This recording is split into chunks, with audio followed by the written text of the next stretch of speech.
Dr. Riba and his team have found that ayahuasca hyperactivates the highly evolved neocortex, the area of the brain that makes us human. This is where we perceive, reason, and make decisions.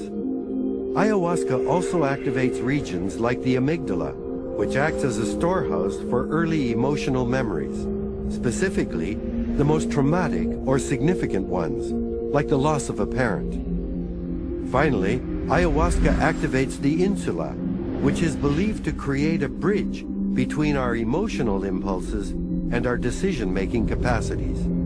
So is that where awareness will be mediated? The neurologist Damasio, Yes. he says the area where feeling states are generated is the insula. According to many neuroscientists, our decision-making process has a powerful emotional component.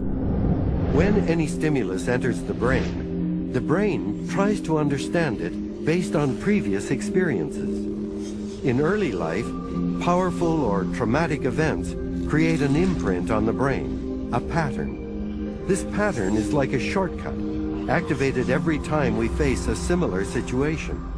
For example, if we were once attacked by a dog, our brain might harbor a set of these pathways that associate that dog with all dogs, making us fear them in general. We might even react adversely to a distant bark. Repeated events cause these neural patterns to reinforce their connections, binding them with protein and building them up like scar tissue. If this is how these traumas are rooted in our brains, how does ayahuasca affect those ingrained patterns?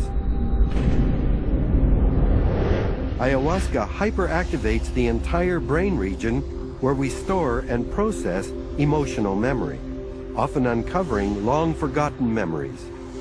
This hyperactivation enables the conscious part of the new brain to temporarily override previously entrenched patterns, allowing new connections to be made. Dogs, for example, may no longer be feared as these new connections are created and memories re-evaluated.